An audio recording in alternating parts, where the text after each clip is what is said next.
stabilizing ourselves with this chant of compassion,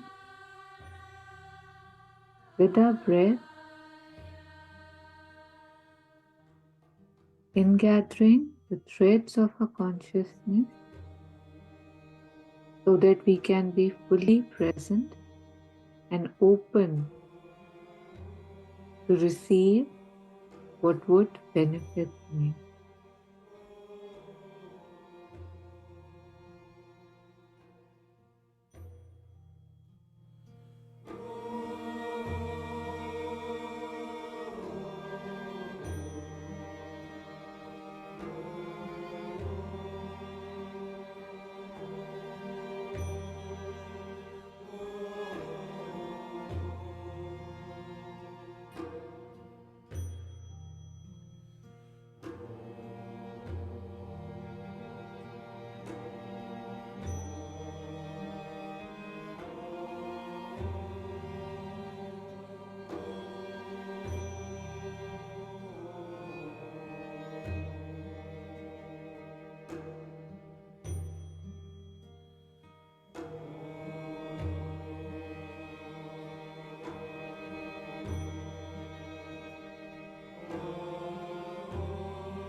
While we are trying to ingather our consciousness,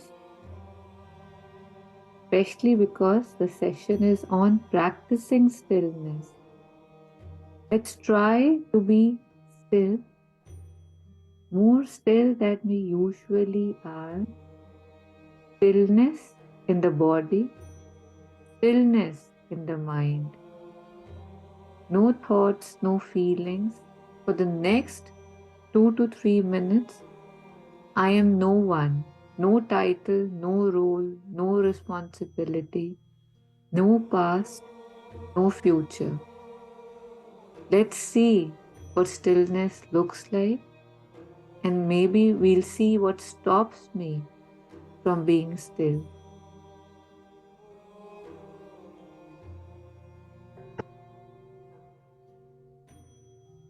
I think for this, I will stop the music even so that there is no interference. So we'll just try to be still with ourselves for the next 2 minutes and just be fully there in stillness.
Nothing new. We have tried to sit with ourselves. We do it maybe every day, maybe not.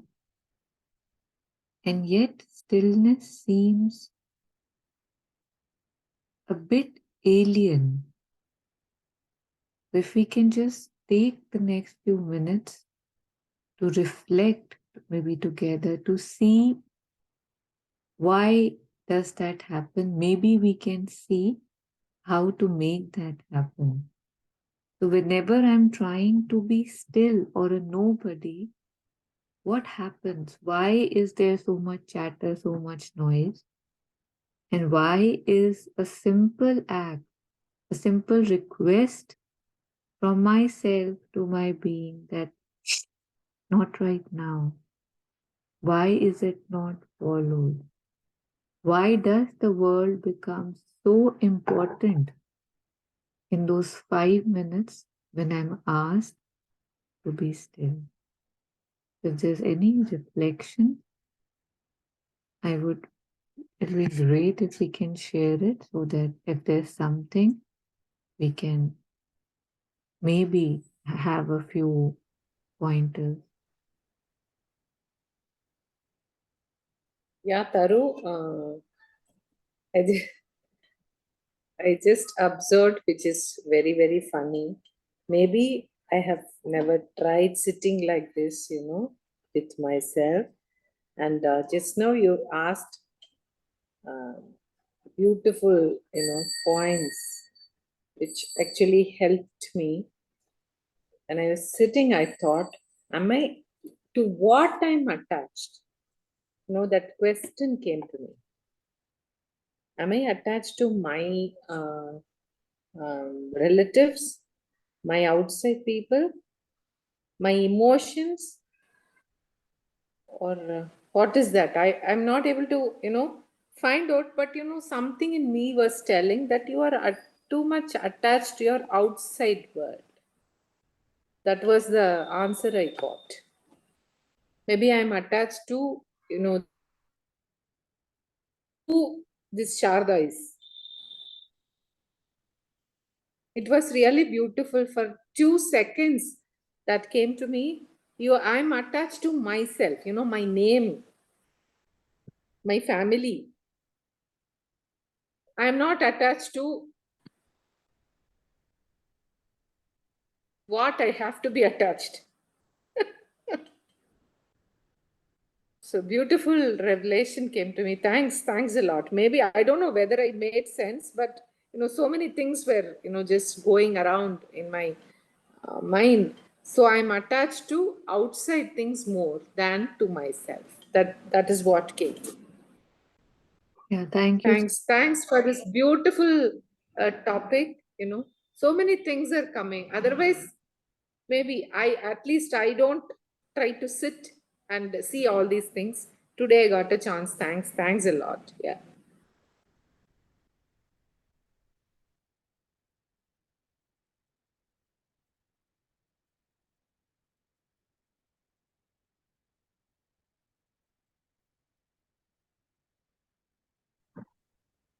So as I was sitting, so I realized that so it's basically how the modern slang of FOMO, right? Like the fear of missing out.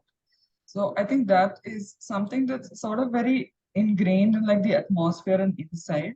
So when we just sit in the state of stillness and there is nothing, it is as if I'm not in action, even if it's for those 5 minutes. I have to be out there, I have to be doing this. That type of a push from somewhere in the being is there. So that is something that makes me push myself out, or like not wanting to be in the state of stillness.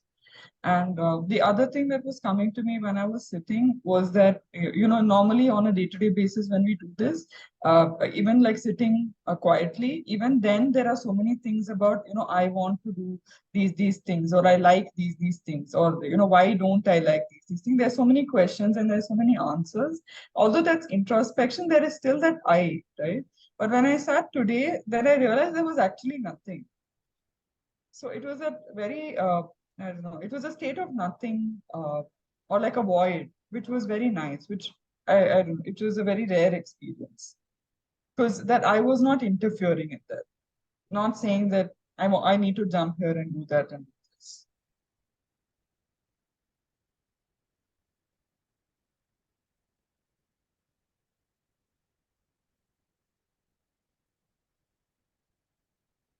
Yeah, so that's what I. Thank you, Meera.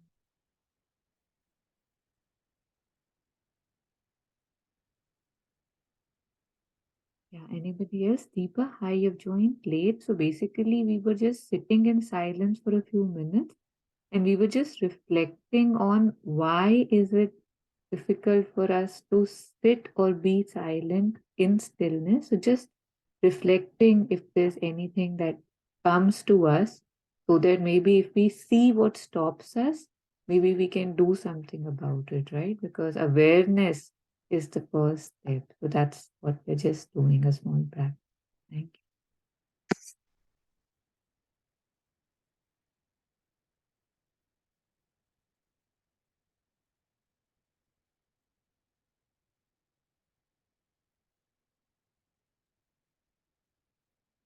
Yeah, anybody else from right now or from any time when one is trying to sit or be still, if there's anything.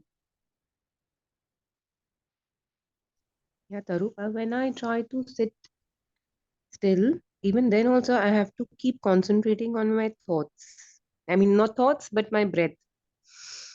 So if I don't concentrate on my breath, then my thoughts go here and there. So concentrating on the breath is that stillness.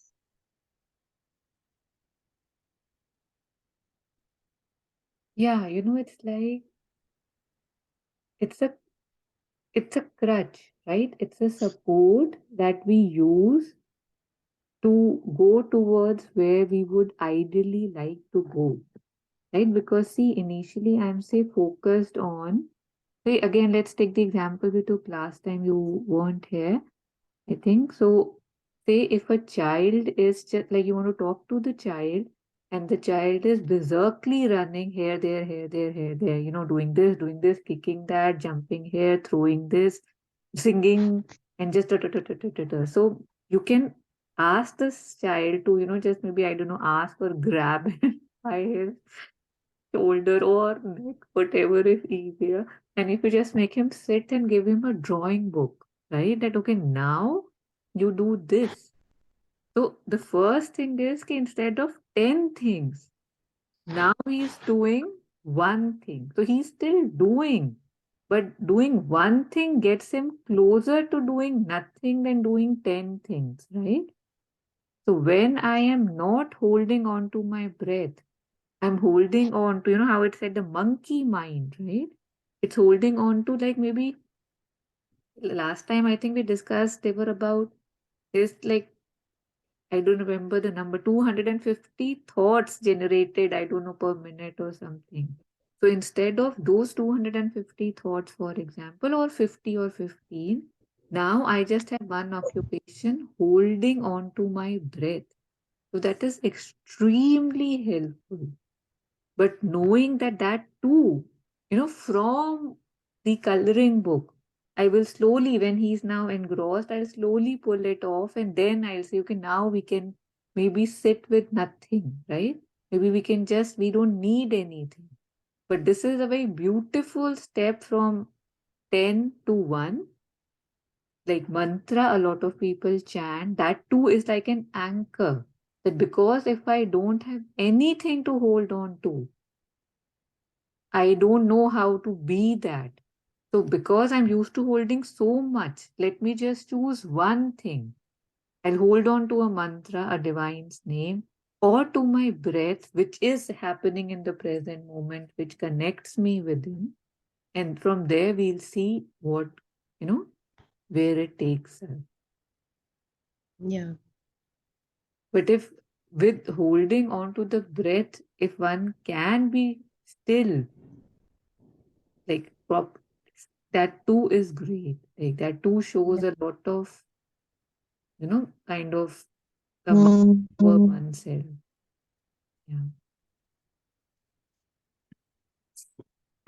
Anybody else? If anything, I see.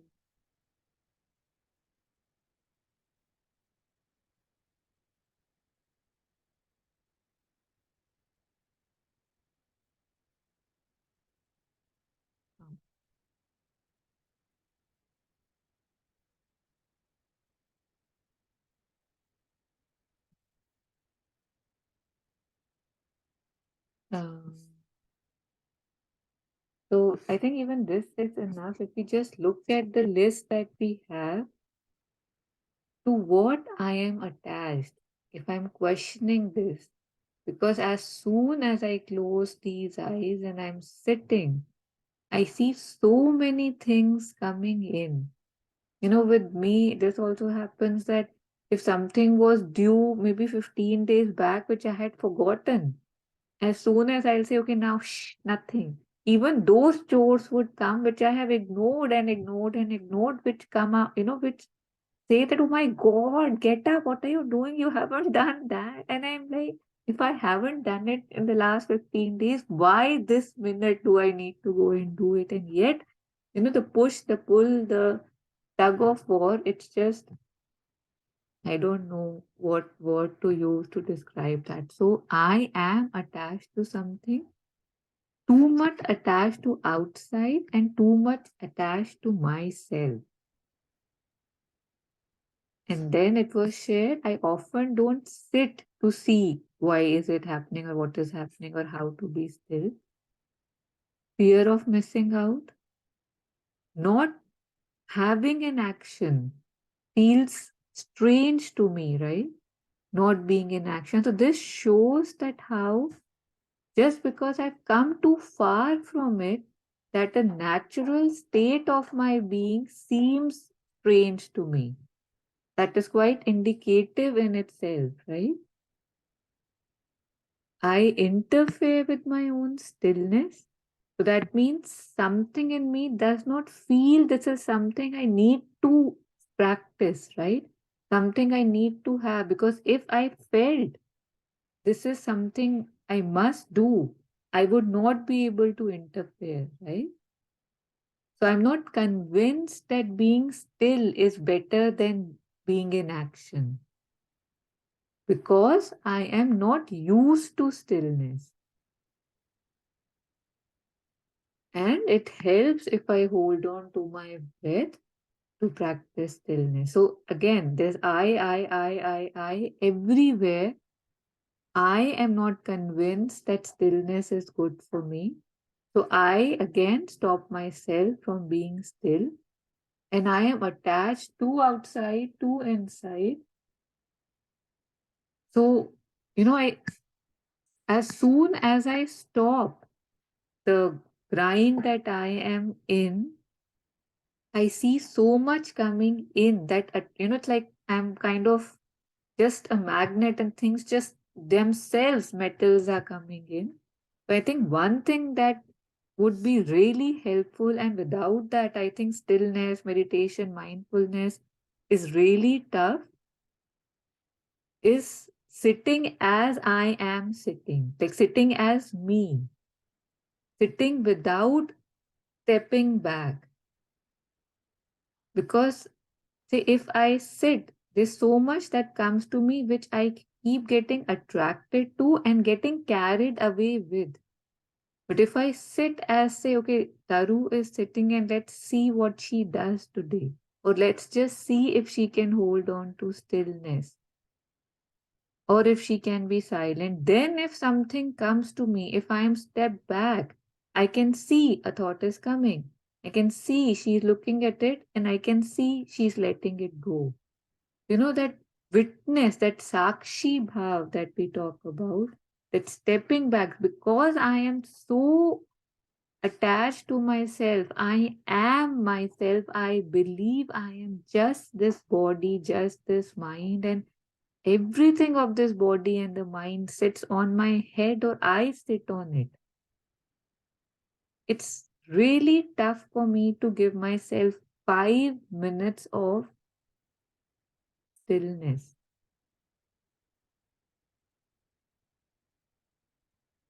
again, last time too, I think this quote came to me, and this is coming to me again and again on this topic. I don't even know the exact lines, but it's like if you, right, like if you don't have, you must pray for 30 minutes a day, but if you don't have 30 minutes, pray for 2 hours. That means you really need it. So when I'm seeing that there's something in me which is unable to be still, that is a more reason, that shows the importance of me practicing more stillness, inviting more stillness. Practicing, I don't know, sounds strange, but inviting more stillness in my life, because it's I who is busy, attaching, fear of missing out, action, holding on to things, because I don't know how to relax.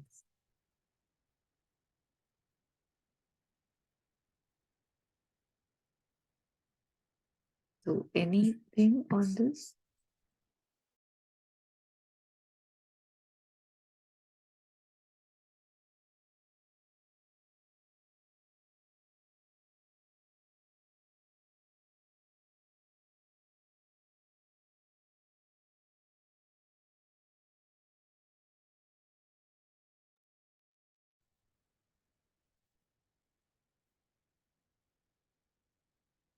There are a lot of books. I mean, the other day I met somebody who was reading this thick book on this fact that how the being has forgotten how to be still. So, as cavemen, as whatever men earlier on, whenever there would be a threat, the person would respond. The heartbeat would go up. They would, that flight, fright, freeze response and all. And then we would come back. It would be that stillness would come, that okay, the threat is gone. But in these, now that where we are, everything is so much more important than everything else, and there are so many important things around me that it's as if the threat never goes, the priorities never leave me. And it sounds like a small thing, but I think it is the root of so much of where we are today, right? Like the diseases, the stress, the heart issues, even the restlessness in children. I mean, it's crazy the amount of mental diseases that one sees in children, and we are just putting band-aids and not wondering what's going on. Yes, Deepa, please. Yeah, I think when you talk about this, it resonates so much, I'm sure, with everybody, because like even when we go to a restaurant, I notice that when when the children and us are sitting on the table, we are sitting right at that moment before the food arrives. There's a gap of 10 to 15 minutes, and even in that gap, they're constantly trying to reach out to their phone so that they can see the 5-minute videos, like the 2-minute videos. So it is such an effort to take the phones and keep it away on the side of the table. So at least a conversation can be initiated while we are still awaiting the food. And I noticed, like, even when I used to work with children with special needs, parents would say that the children sleep in the classroom. So what happens is they are so addicted to the fact that there's so much stimulation on their tablet when they're at home or in their free times, that classroom activity seems so boring to them.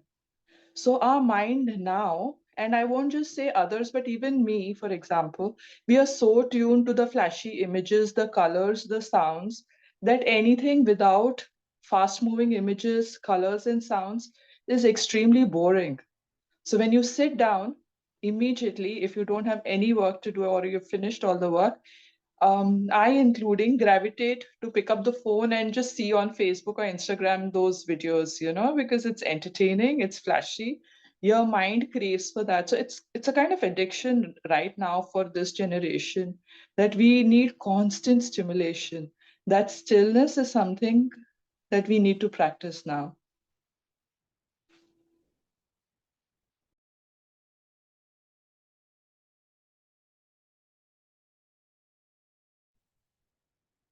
Yeah, completely resonate with that. I was observing in myself for the past 1 week. So even when I have 5 minutes of free time or whatever it is, it's such a natural habit that it has become so unconscious that I don't even know what I'm looking at in the phone.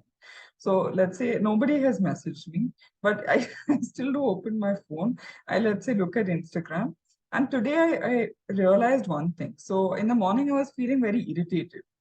And I didn't know why, because there was really nothing for me to be feel irritated. And then I realized that I saw a video or like a couple of videos where the people in those videos were arguing or like they were, shouting at each other about something. And then I closed the phone when I kept it, and then maybe the notification kept like flashing whenever I open my phone, and it has somehow gotten into my way of thinking. And then when I realized that no, this is not even my irritation, this is something that I have got from my phone, which actually could have been avoided if I just had that conscious habit of not being still, of not needing my phone for that 5 minutes to behave as if like the world is going to collapse in the 5 minutes if I don't look at it.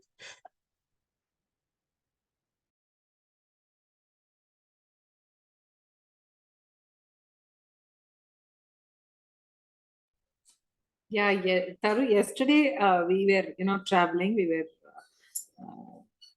were just sitting in the flight, and the air host came and he said, "You please put your handbags in the top. This one."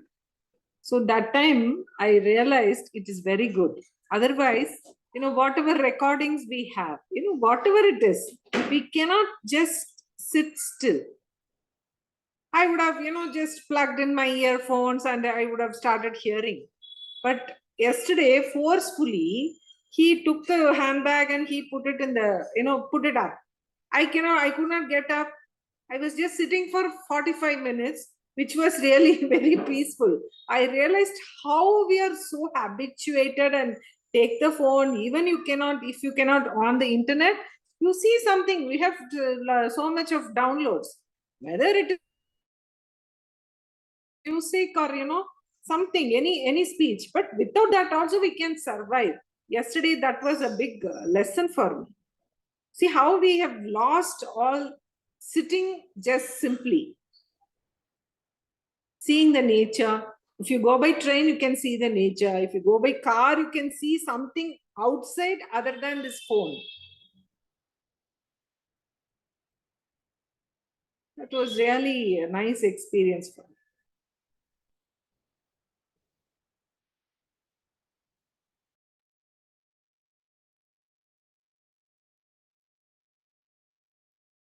If we can see it's self-created, right?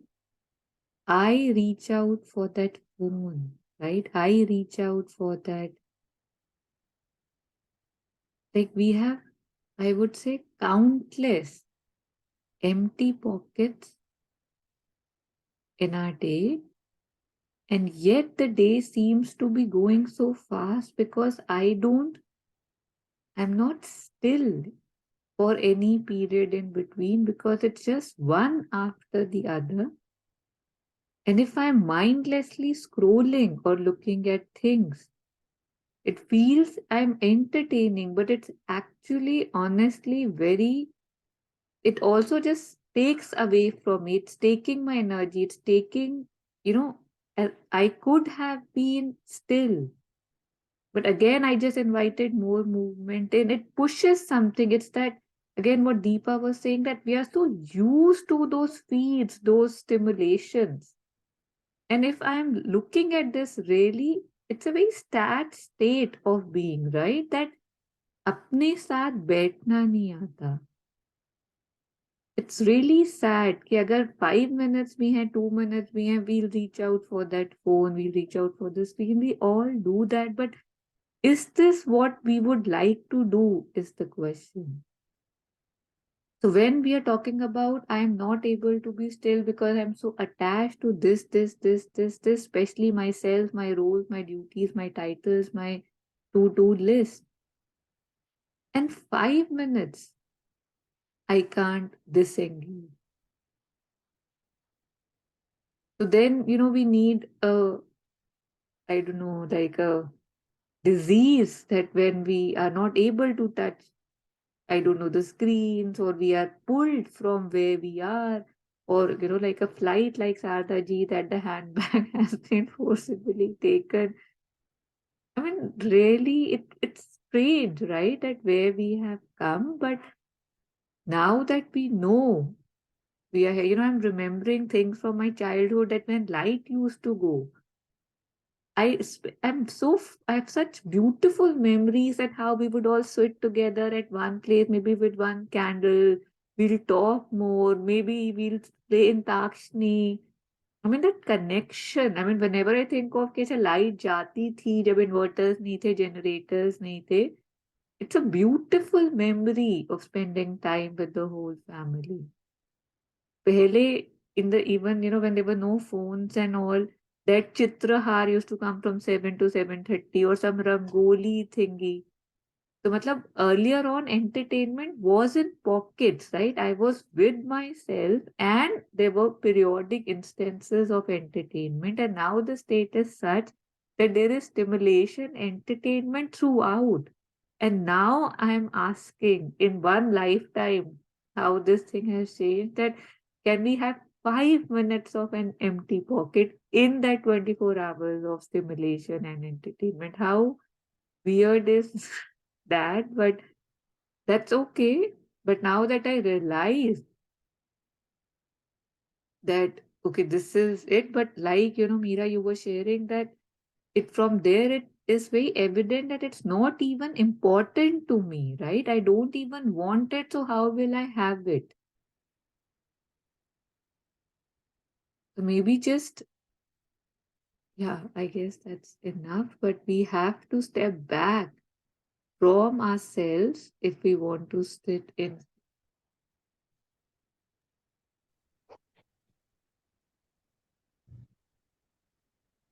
Yes. Yeah, so since we are talking about phones, so I recently last week only went on a small pilgrimage, so went to different temples. And in the first temple, which was a really famous temple of Dwarkadish, phones were allowed. So most of the people were just making videos, although it was strictly written that it's not allowed to make videos or take pictures.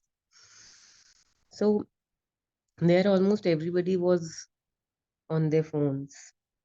And usually, as kids, whenever we would go to temples, our parents would tell us to, whenever we're in a temple or a place like this, just sit quietly in that place and just feel that place.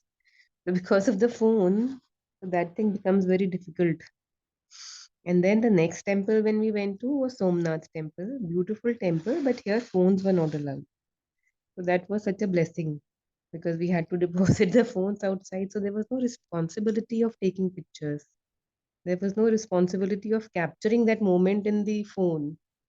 Rather, being that there and feeling that place was so much more beautiful. So the third place, I mean, then we went to Gir, the lion reserve. So I told myself that, okay, when we see a lion, I'm not gonna try to make a video because, then I'll be missing out on that moment and I'll be more engrossed in making the video, whether I'm seeing that lion in the frame of my mobile or not. That's what I'm gonna be concerned about. So I told myself that. But when we saw the lion, I again quickly grabbed my phone because I didn't want to miss capturing it. So then I stopped myself and I gave the phone to my guide. I said, okay, now you make a video. But somehow not making a video of something so important was something as if that I'm kind of, just wasting going there by not making a video. It felt like that. So it's strange. I mean, how slowly and gradually we become so used to pictures and phone and Facebook. And I'm not on Instagram, but people who are on Instagram, they get so addicted to Instagram also. So, but it's difficult. I mean, for us to actually be sitting with ourselves.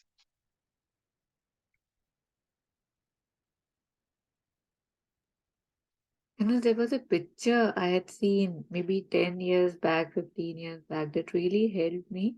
It was some New York City, some parade going on or something, and there was a barricade, and behind that, there were probably 25 people standing trying to see what's coming. And 24 out of those 25 people had a something, a camera or a phone in hand, and they were just looking at the screen to see, okay, oh.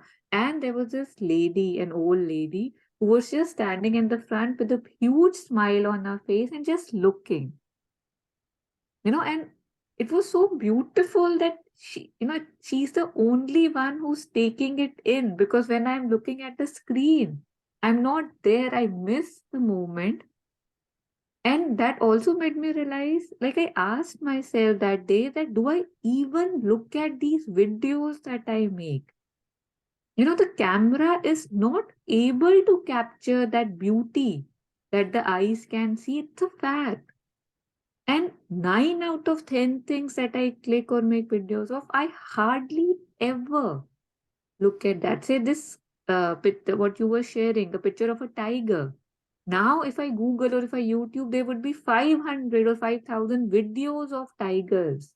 And yet I want to capture it on my phone, missing out the moment that I'm actually seeing one. So it's really good to see these things, but then I'll have to, like you said, and you gave it to him. And maybe next time you would not feel the need or something. But it's like I'm mechanically these things happen, right? Like Meera said, that I mechanically, you wouldn't use the word, just pick up the phone. I do too a lot of time. Like it's just that बैठना ही नहीं आता है खाली, right? Like I just don't know how just to be this and not sitting, how to meet somebody and maybe not chat, just be silent that, hey, it's so nice to be with you. That's it. That means, even sometimes sitting for a session also, initially it feels so much work and ye nahi hoga, wo nahi hoga. But actually, if one sits for the session and by the end of 1 hour, it feels still, the mind feels so much lighter.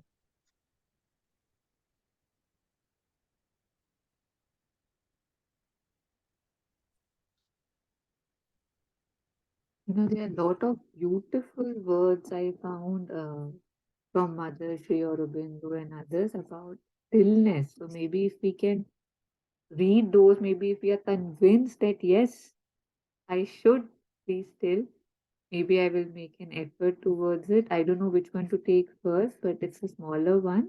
And this is Stillness of the Mind in the Gita by Sri Aurobindo.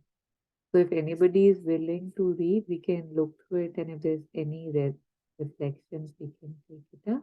Otherwise, I will read. Yeah, Taru, I'll read. Yes, please, Sarda. Thank you. In the Gita, the stillness of the mind in the Gita, Sri Aurobindo. In the Gita, we have a process which is not the process of Raja Yoga. It seeks a shortcut to the common aim and goes straight to the stillness of the mind.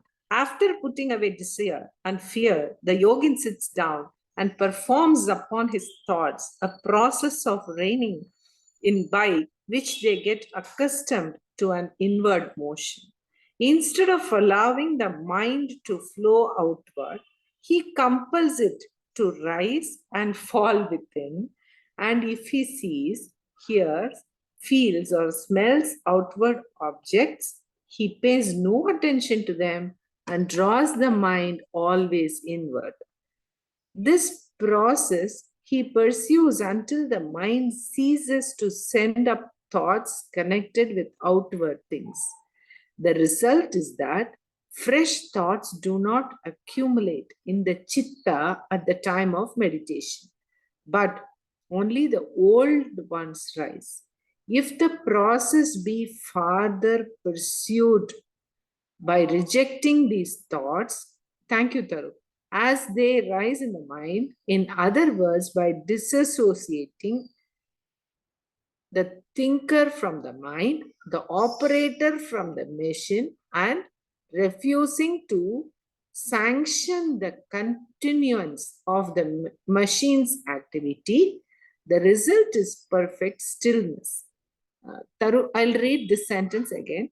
If the process be farther pursued by rejecting these thoughts as they rise in the mind, In other words, by disassociating the thinker from the mind, the operator from the machine, and refusing to sanction the continuance of the machine's activity, the result is perfect stillness.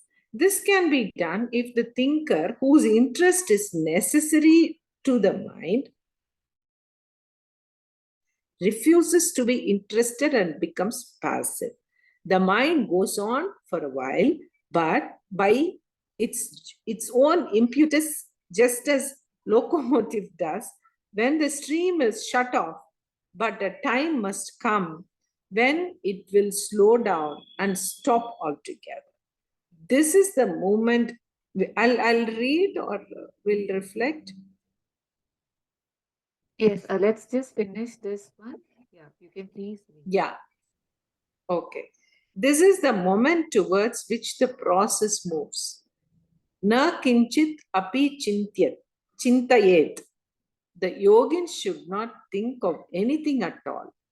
Blank cessation of mental activity is aimed at leaving only the sakshi, the witness, watching for results. If at this moment the yogin entrusts himself to the guidance of the universal teacher within himself, yoga will fulfill itself without any further effort on his part. The passivity will be confirmed, the higher faculties will awake, and the cosmic force passing down from the Vijnana through the supermind will take charge of the whole machine and direct its working as the infinite Lord of all may choose. Thank you.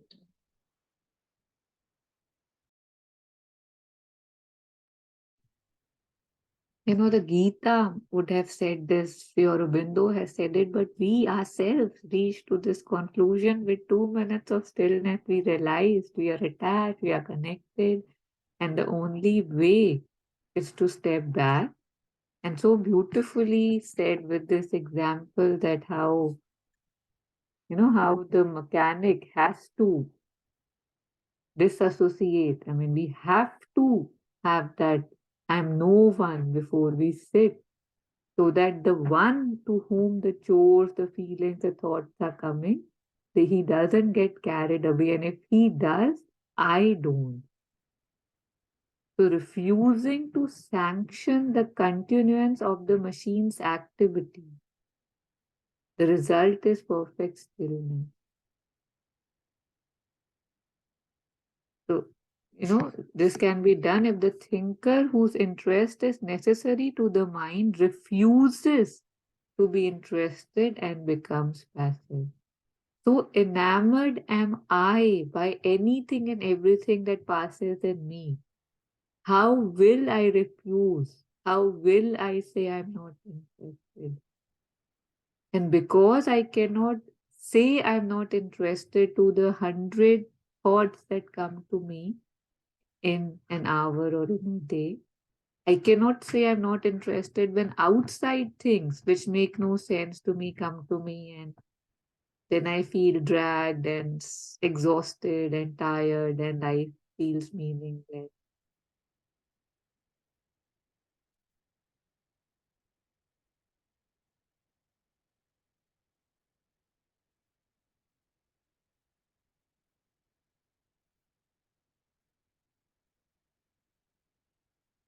Now, even this, I felt the word fear also was very good. After putting away desire and fear, the yogin sits down and performs upon his thoughts. Like when Meera, you shared about, say, FOMO, that's a fear, right?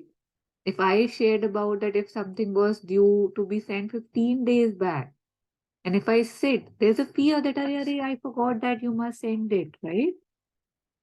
So I have to put away desire and the fear that, oh, nothing will happen if I'm not doing anything for the next 5 minutes. It's again very funny. And yet, since it's a fact, I am here, right? So I might as well acknowledge it. and just see that I have to put this aside too, with a smile or with a, oh my God, what to do with myself, but whatever, I can do it.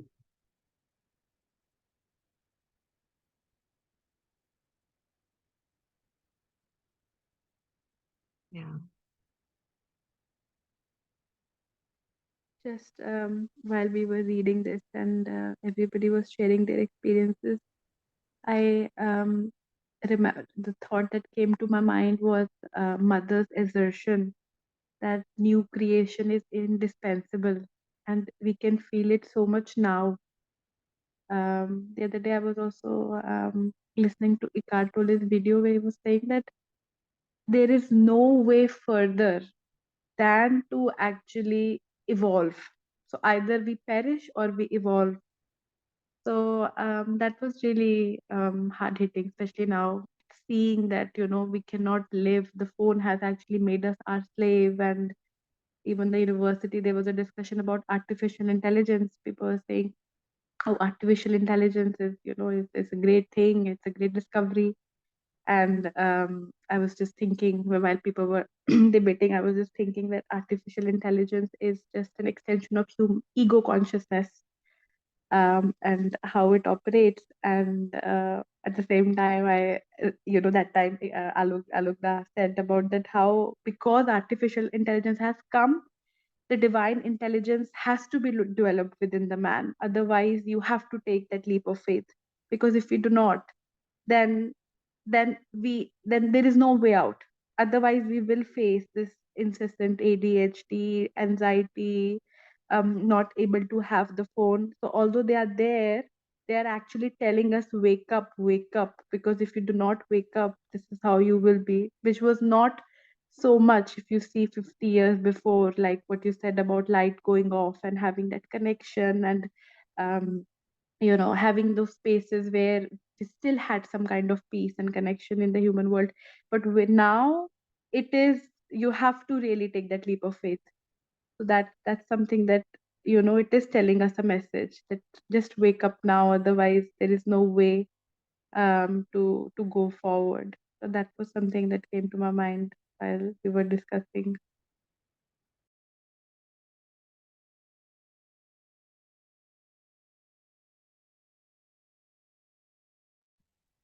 Thank you, Nandini. So I'll share this in the group. I think it needs, maybe we'll like to read it again. And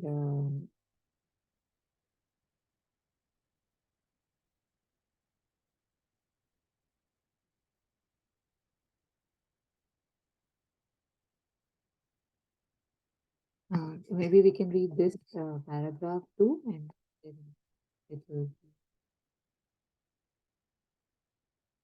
So the two methods. Yeah.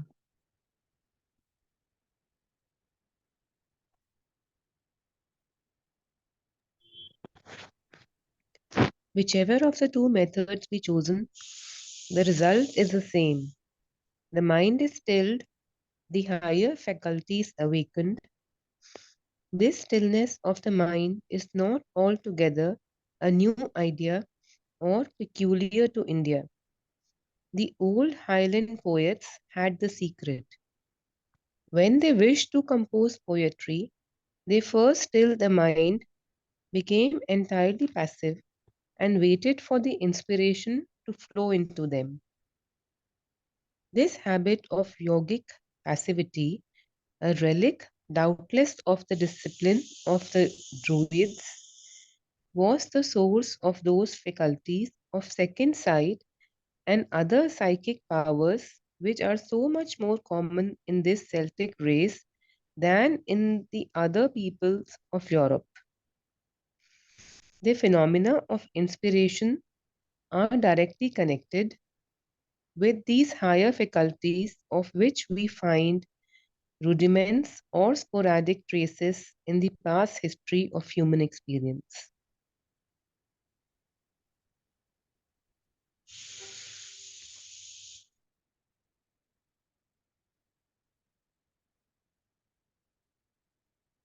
Now, this is very interesting that when they wish to compose poetry, they first still the mind, became entirely passive, and waited for the inspiration to flow into them. Now, in this era of preparedness, this seems really weird. That okay, because I am not the one who's speaking, or because you know how they say that it's like the radio waves are just throughout, and when I align my system to that frequency, the thing comes on my system. So that's what they talk about, you know, about the poetry, the intellect, the knowledge, that if you are still, the music flows. If you are still, the poetry flows. So it's very, very, very, very opposite of how we do things now.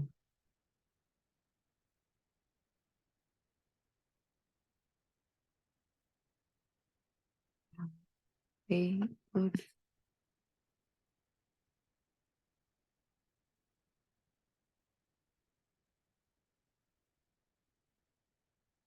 And there's also an article, an essay, The Strength of Stillness. This is again by Sri Aurobindo. So we do have time if you would like to go over at least a bit of it. We can take it so that we can look at stillness more closely. So if anybody is willing, they can read this passage. But if there are any comments, any reflections before that, you're very welcome.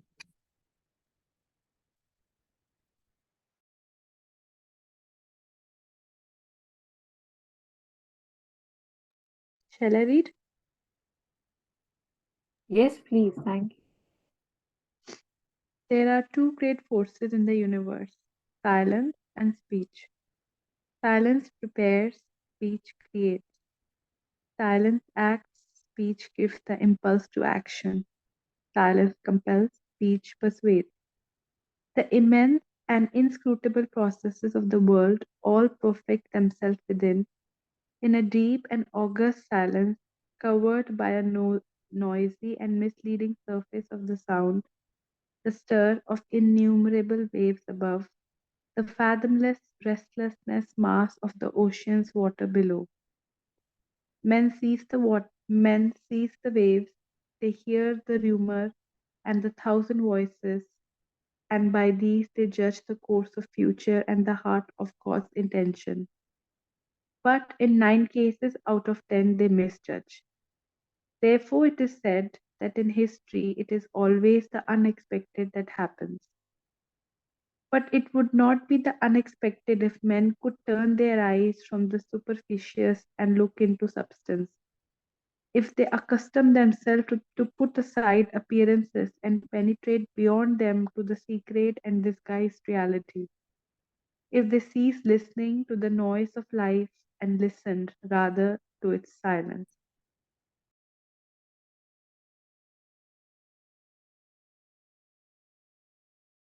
Thank you, Nandini. You know, this in itself, I think, has a lot to take in. So the two forces here that are named are silence. Silence is a force. Speech is a force. So it says silence prepares. How we were just reading that example of the poets. Speech creates. Silence acts. Speech gives the impulse to action. Silence compels. Speech persuades. The immense and inscrutable processes of the world all perfect themselves within, in a deep and august silence covered by a noisy and misleading surface of the sound, the stir of innumerable waves above the fathomless, resistless mass of the ocean's water below. Everything is happening outside. And If I just keep looking at the outside, I will never see the depths that I possess or the depths that the ocean has. So, when or I see the waves, I hear the rumor, I hear the thousand voices, and by these I judge the course of future and the heart of God's intention. But in 9 cases out of 10, I misjudge. Therefore, it is said that in history, it is always the unexpected that happens, but it would not be the unexpected if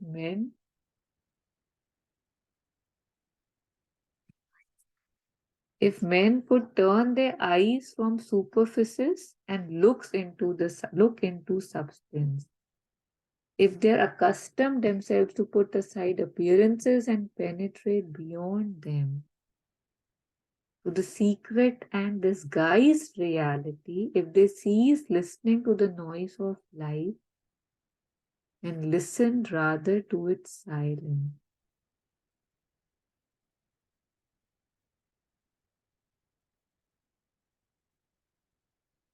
So any time that I am using,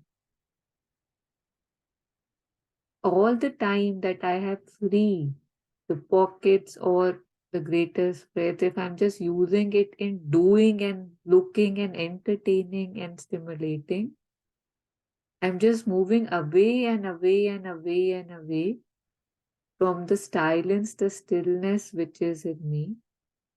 I'm always just listening to the noise of life, mostly within me, that is around me and within me. My stories are my biggest noise, rather than listening or being with the one who's beyond the story. Yeah, welcoming reflection.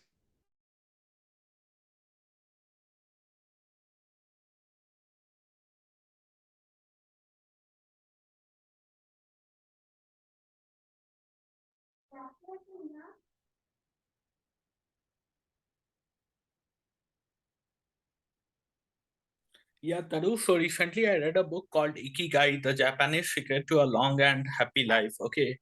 So in that it is written that there are 4 pillars of that. So pillar one is that starting is small. For example, we can start with maybe like you started with the 2 minutes of silence at the beginning of this meeting. And maybe slowly and steadily we can increase it from 2 to 4, 4 to 6, 8, 10 like this. Then again in the pillar two, it is given that releasing yourself.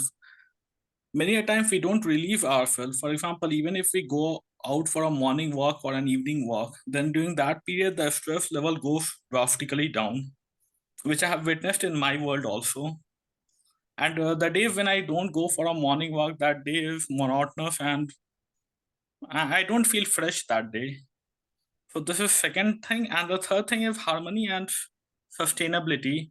I should do something that I feel that that transcends me from a lower place to a higher place. And the fourth is that the joy of little things. Maybe in all this clutter and chatter, I miss the joy of the little things. That I don't remember that as a child I was such a happy guy and I didn't have all these dreams of dreams of achieving this thing or that thing. And the only, like you said, now that that in childhood days when there was a power cut, we would search for the emergency light or the candles and all that. So like when I was a child, I would dream of becoming a Rusty in the Ruskin Bond novels. Okay. And I didn't have all this hi-fi dreams of becoming a technocrat, earning so much money and all that. So maybe we are missing out on all that. And the generation next to me is missing out even farther. Like when I see my niece now only she is cramming and all that. That my class, my second QI, I was deserving of the first and all that.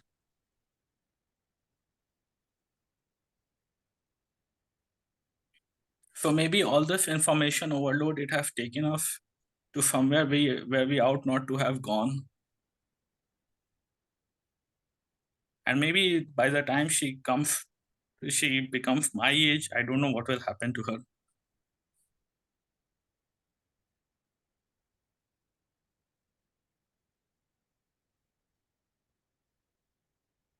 we really did start I don't know, yours, I guess at least 10 years younger to me.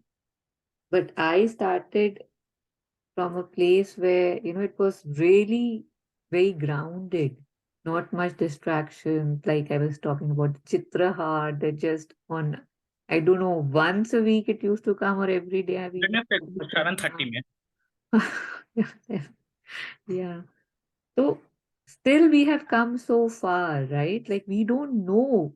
It was unimaginable, right? If somebody then would have told us, okay, instead of this big TV, a small gadget would be given, which would just be yours. So I And think we should, yeah. when I look at her, I see that she's too much into all that PlayStation and her tab and all that.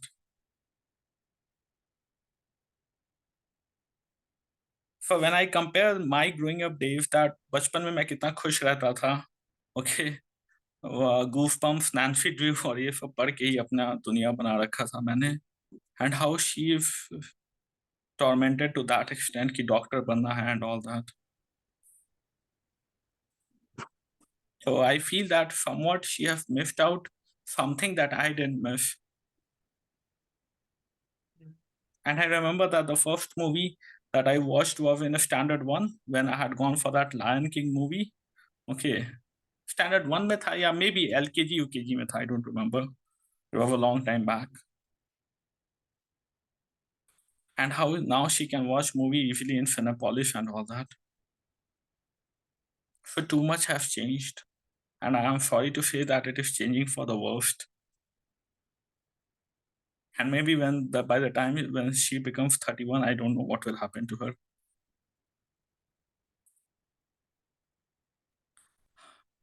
Yeah, And I remember I think we could, I'm sorry I'm interrupting, but I think, like we were saying, that even our states are really sorry, right? After coming from such grounded places, how distracted, dispersed, triggered we are. And if say she has like 10 people around her who are telling her that, okay, become this, become this, become that. But if she sees you who's so still in his stillness, or who's so grounded that, yeah, whatever life throws at me, I'm fine sitting with a smile, for example, then she will get drawn to you. She will also start questioning that why am I doing what I'm doing? So instead of us worrying that where would they go, because everybody has their journey and God has a plan, and of course this artificial intelligence, this mechanics, this technology, no matter how repulsive we feel about it, repulsed we are, and yet we are the one grabbing our phones all the time. So if I stop grabbing it every time, or if I say that, oh, I wanted to be and rusty, so the children listen, they too see the waves, the noises, and they too see that, wo kuch nahi bol raha, or he looks surprisingly happy. What does he have that others don't? So, the only thing and the main thing that I can do in the world is change myself, be what I would want to be, so that others can get inspired to be what they want to be. My saying, my worrying, my wondering won't help, but my becoming would definitely, definitely, definitely help. I so much second with you, Taru, because like I used to feel so much like Sham. It used to really bother me, like how things are, children especially, and all of that. And I remember my perception completely altered. I have a friend here. She's German and she's a Buddhist. Both partners are Buddhist, and she invited me for a dinner, and I went. And anyway, she's a very like an inspiration in herself. But when I went there, I was so shocked. She has 3 kids, both working, both parents working, and and the way that they have created the environment in the home itself for children was the revelation for me. Um, just before eating, they would like say gratitude prayer, do some deep breathing exercise. And I remember once we were discussing about something, together we were working on something, and she got a little bit I could feel not restless, but when you're stating something and unconsciously you try to state your point, and we were discussing what should be done. The 5-year-old came and she put the stomach on mummy's hand. She said, "You need to breathe." And I was shocked. And she said, "Breathe." And I was looking. And then when she went and I asked her, she said, "Yeah, this is the practice we have cultivated. So whenever we see that anybody in the family is getting decentered, whether it's me, my husband, or the child, the 12-year-old, 5-year-old one, or the one is smaller, we would place the hand on the stomach, and we'll breathe together." And I was so shocked that she herself couldn't be conscious, even she's practicing for so long. But the 3-year-old or the 5-year-old was he was sitting there doing something with the activity, suddenly came. He sensed the energy. He couldn't even hear. That's why I was so shocked. And he said, "Mommy, we need to breathe." And they started breathing together. And I mean, that was an eye opener for me, that, rather than saying and worrying, if we create that environment and become that light for whosoever we could be, whether it's kids or nephew, as you said, it could really change. I've seen it, and it's really fascinating how, and both, of course, it helps because both partners are together to do it. But it was so, she says, "You will be surprised, more than me, they can catch our decentering without even saying." He could say something is wrong. If I'm thinking too much, if I'm worrying too much, if I'm overworking, my 12-year-old will come, just relax, you need to go outside, have a walk. And he says that they have something in them, which which is very sensitive. So yeah, so I completely agree with it.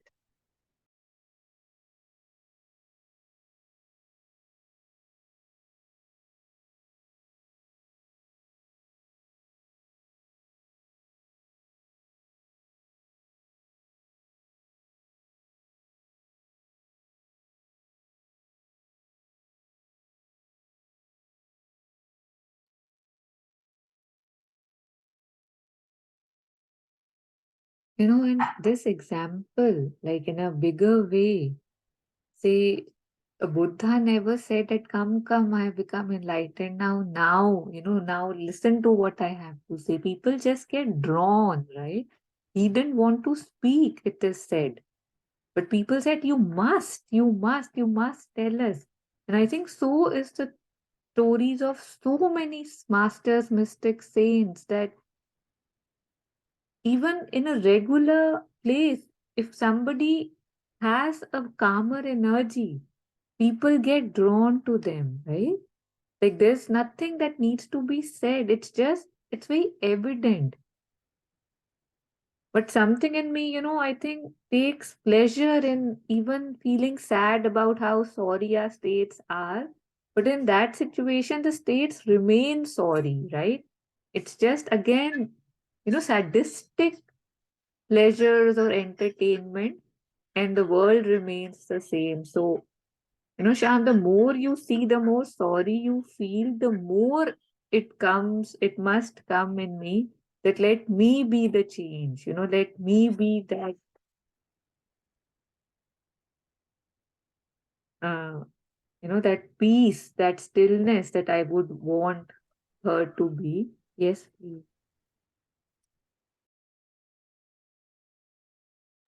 Yeah, Yeah, Shyam? Taru, it's a So, very yeah. high-fi thing. I don't know whether I can be that change or not. Okay. How is that high five, Shyam? Kindly elaborate. Difficult to elaborate, but I don't think that I am that worthy to be the change or anything of that sort. No, see, you are discussing that how the child being a specific way pains you, right? You would rather have her be something else, someone else, more centered, more, in touch with herself. And we are just saying that, okay, you be the one who's more centered and be in touch with yourself, and that would be enough for her. He will be drawn to what she sees. So you can't say, oh no, I'm not the one or who's centered. That if you could see that pain, if you could feel that pain in you, you have to put in more and be, there has to be more sincerity towards being that, because you know if you are not there, things would be further astray. So for yourself and for the others, just be more of what you are trying to be. Okay. Nothing big in there, just that whatever pains you when you see this or hear this or see her, you be the opposite. You be that strength that one can be drawn to, and you already are that.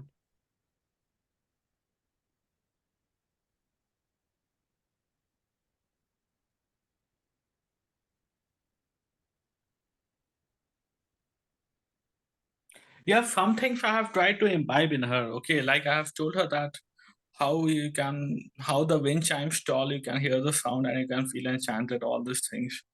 And she has responded also well. So maybe further I could imbibe something in her.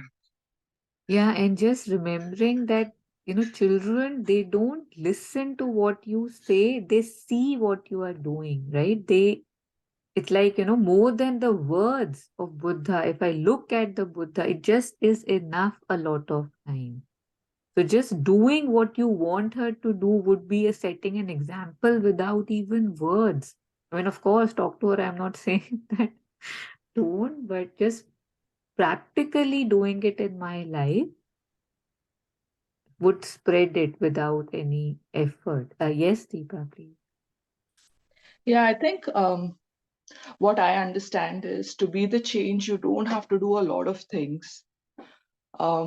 If I remember my childhood, my dad, he may not have materialistically accomplished a lot of things in life, but he's always been at peace with what he's doing. I mean, I still remember that chair, he would sit for hours on it. And while we all are rushing through our lives, I think when I would be the most troubled, I would always see myself go sit next to him. And why does that happen? So that's the example probably he set for us, that you don't have to do a lot of things in life, sometimes chase a lot of things. You can work, you can support your family, but at the same time have that peace and just sit there and be available. Even now when I'm so miles away from him, when I'm very emotional and I've had some very difficult days, just the thought of him, just that visual of him sitting there on that chair. He still, we recently gifted him that grandfather's chair, and even now, like I can imagine him being there, and that thought itself gives me so much peace that nothing should affect us so much. Somebody else has bought a car, somebody else has bought a huge apartment. How these things sometimes bother some people, right? So that happiness, that peace is there within you, and when I think of that, I can only think of him as an example. And that's something like I think I need to learn and understand. But what I'm trying to say also is that to be able to change somebody is not your goal. um, Bring that change in yourself, bring that peace in yourself, and they will gravitate towards you.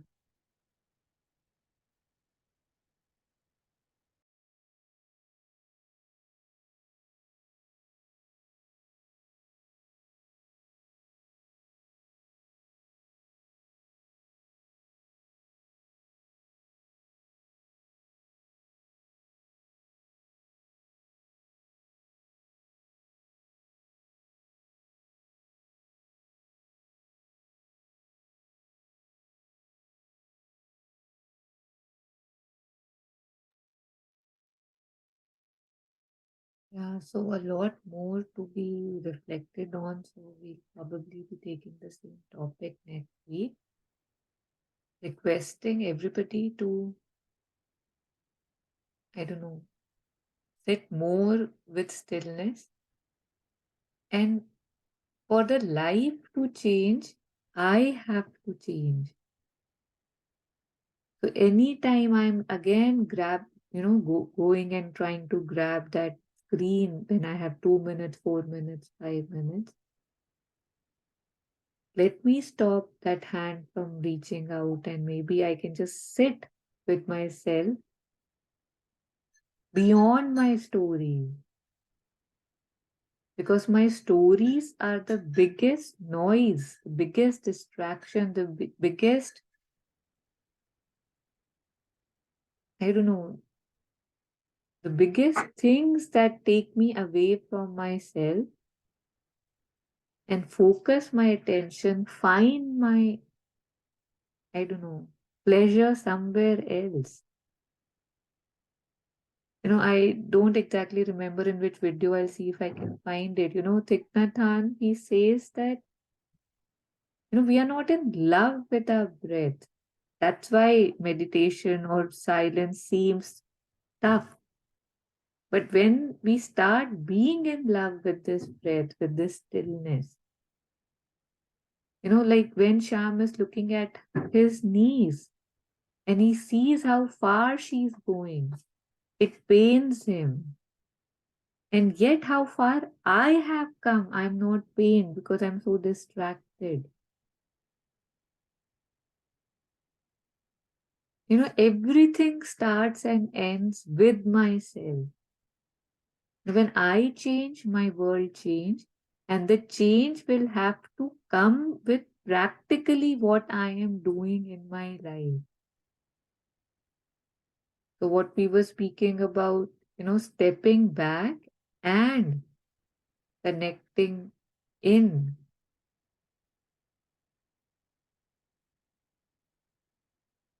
To the different chakras one can take attention to, or the breath like Ritu was sharing, or above the head. These days, the new practice that we've started, because when it's above the head, it somehow disengages you from the stories of this being, with the focus a bit above the head.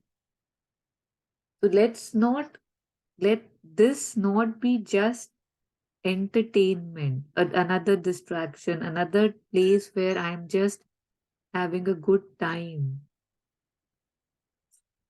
We have to, if we really want to change anything, change our life, change our ways, put it into practice.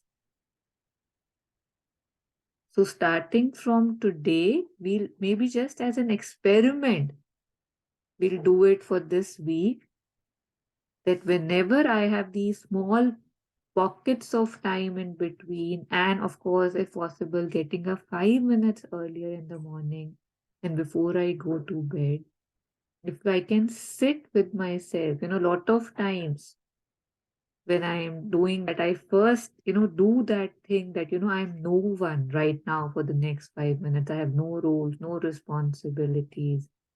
Even a lot of times, this term ajanma, the one who isn't even born. I mean, that doesn't make sense, but I just sit with that and before I start my 5 minutes. It's such a small thing, and yet we don't do it. And let's not delve into why we haven't done it or why others don't do it.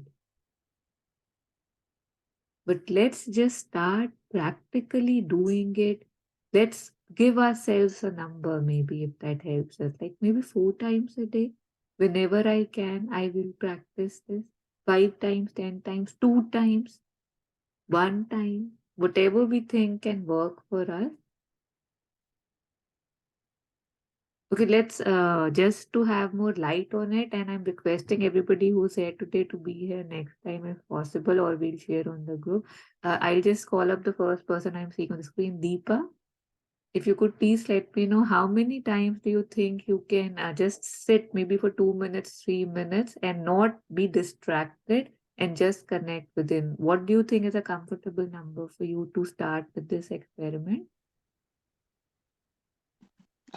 Like the number of times I can do it in the day, maybe Yeah. 3 times a day. 3 times? So Yeah. at least maybe morning, at night, and once during the day you can connect within, close Yeah. yourself from the noise outside, and just for 2 minutes, just connecting within. So you will do it for 3 times a week, 3 times a day, sorry, till next session. You will I do will do that. at least 3 times. Okay, so then we'll Yeah. share how was it? Yeah, so Sure. now you have committed to me that you will do it 3 times a day. Good. Let's do Which it, will make yeah? me do it. That's good. Yeah, so yeah, and then Nandini, I'm sure you already do that, but if you could give me a number, if you would want to give me a number that is comfortable for you, not to get Three. distracted, those small Three things. times. Three. Three, Three times. I'll go 3 3 times. times? Okay, thank you. Yeah, I want a bigger bidding from you. Take the thing up. How many times are you committing to me? And for the silence, practicing stillness, Yeah, so like we did. anytime I am getting this, like whenever I have some time, say between in traffic jams, or say if I'm waiting, the tea is brewing, or anything, those small places that I have in my everyday. When I get irritated and all that, I'm sorry, what? when I get irritated or when I don't feel right, all that. Just distracted, whenever the things that I use to fill up my day, the small places, the spaces that I get, instead of just being there, being with myself, I go here and there in my thoughts, in my phone, wherever. But we are just kind of pledging or just saying that, okay, 5 times of those 100 spaces, I will now consciously, I will say that I have to sit with myself or practice stillness. 2 minutes, 3 minutes stillness of the being, focus somewhere, anywhere I want. Maybe 6 or 7 times. Okay, so let's go with 6. So for Okay. this week, every day, starting from today, at least you'll have to have those 6 pockets when you would have actually done something or thought of something, but you stop yourself, give yourself 2, 3, 4 minutes in which you're just sitting still, doing nothing, thinking nothing. You will be doing that, right? Yes, certainly. Perfect. Thank you. So, yeah, Ritu. Yeah, 3 times. Ritu, give me more.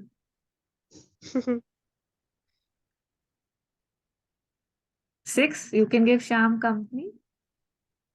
No, 6 is gonna be too much. Okay, let's go with 3. So 3 is the minimum that you are committing to, right? Yeah, I will try for the 2-3 minutes, but in those Yeah. 2-3 minutes also the mind wavers here and there. But yeah, but holding oneself more accountable, right? For those 2, 3 minutes. Yeah, but Okay. sometimes like if I I start can't, again, then the I mind can't wavers, hear then I you. start Your again. voice got a bit, can you repeat Yeah, it? so what I'm saying is, can you hear me now? Is it okay? Yeah, now So it's okay. sometimes, let's say I tell myself I'll do it for 2 minutes, and then but in those 2 minutes the mind goes here and there. So again I start for 2 minutes. So ऐसे करते करते sometimes half an hour ही हो जाता है, and then I get tired. Good one. Yeah.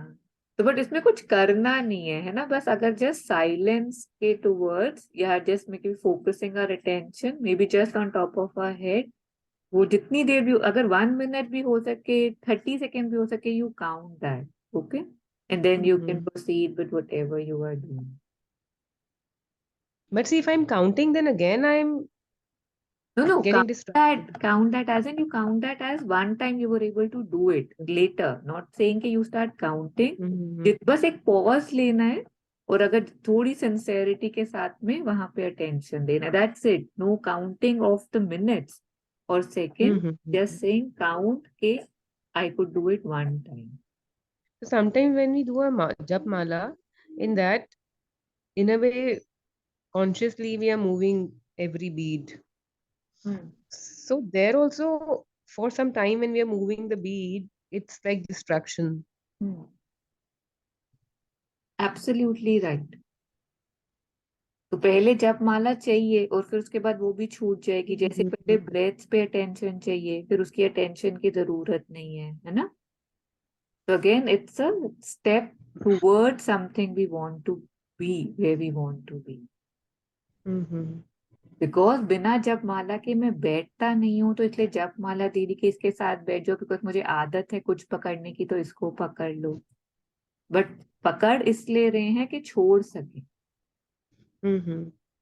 So let's say like we say that we get too attached to the phone and keeping it aside becomes difficult because our mind has to be continuously employed in something. So similarly, let's say if we keep the phone aside and start reading a book, is that also like distracting the mind? Maybe not on the screen, हाँ, मतलब see, but anything that I am now genuinely attracted towards, and if I want to make that less, then I'll have to, if I start replacing those things with where I would rather be, and my being knows where I would rather be, that's a step up, right? And in those, putting in जो भी बीच में जो थोड़ी सी pockets आ रही हैं, उनमें consciously putting that pocket of stillness. कि mind को याद दिलाना है कि मैं खाली भी बैठ सकता हूँ, हाँ 2 मिनट दे सकता हूँ मैं खुद को of nothingness in which I am not Ritu, right? I am no one. So because I am not Ritu, I don't have to be careful about कि ये करना है, वो रह गया, ये रह गया, वहां पे रिस्पॉन्स देना है ना.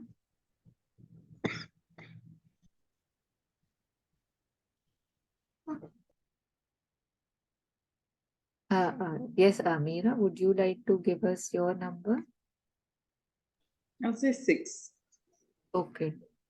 So Shyam has company and Yeah. And Okay. from my mom, I think it's 3. Okay.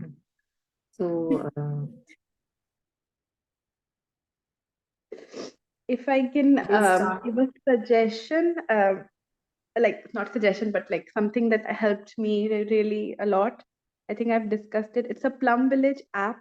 If somebody's interested, and they have a mindfulness bell.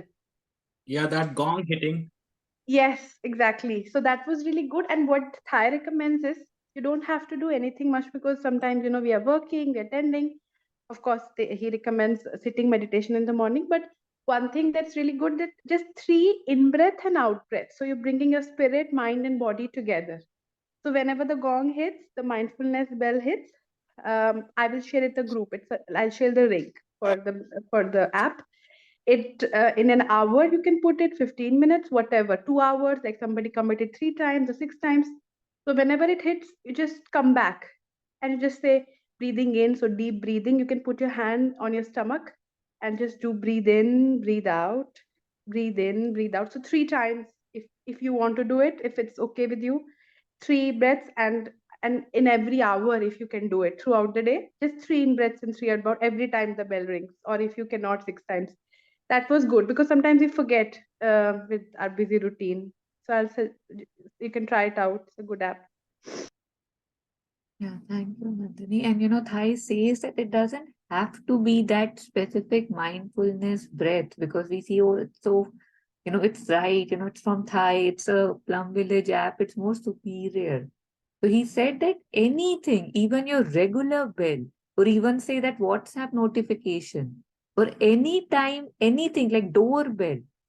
Thai said that it was so cute that whenever the phone rings in Plum Village, nobody answers it right away. Anytime the phone rings, everybody would just stand quietly, do those 3 in breaths and out breaths, and then they'll start to walk towards approaching the phone. But there is something in me which doesn't want to wait, right? If I'm doing something and a notification comes, or if somebody is calling and I know I shouldn't pick, I have to do something else. It's like another part of me which is before I could stop myself just holding on to it and it's already on and I'm like, hello. So I can change that mechanical nature of my being, which has made me a servant of all these practices, habits that I'm doing. I must change those to get the mastery back, to have my control over them. They are there for my indulgence. They are not here. I am not here for their indulgence. And why to use the word indulgence? But I am the one whose these patterns have been I developed those, and now they are molding me into whatever they want to. So app or no app, I mean, of course, if app helps, by all means install and hear as many bells as we want to, it helps. But I have seen that even those bells, they become like as if it's nothing. So let me not have an excuse to myself कि अरे वो bell ही नहीं मिली या नंदनी ने message ही नहीं share किया. For example, I know Nandini will share, she is very good. But whatever number that I have promised, let me, please let me do that. Because once I get the taste of that stillness, maybe next time from 3, naturally the number would be 30. So let me give myself that chance. I deserve it. So, ending now, it's quite late. Thank you so much for, staying till so long. And just, the last line that was shared from Sri Aurobindo, if they cease listening to the noise of life, when I stop listening to the noise of life, I would listen to the silence of life. So that's really beautiful. Let me be there too. So just taking a last minute to genuinely thank ourselves to be here, to want to change, to aspire towards more light, more simplicity, more consciousness. It takes courage to be where, change is needed. And I want to change, that's why I'm here. But let me have the courage to put that change practically in my life so that my life can change, so that the lives of so many will change, because one lamp was lit within me. So let me light my lamp, and so many lamps would be lit, because I could take out the time, give the priority to light my lamp. So praying and aspiring that we all can be the light we all seek outside, find that light within, sharing the merit of everything that I do with all sentient beings. May all beings be joyful, peaceful, and work towards lighting, finding their own light.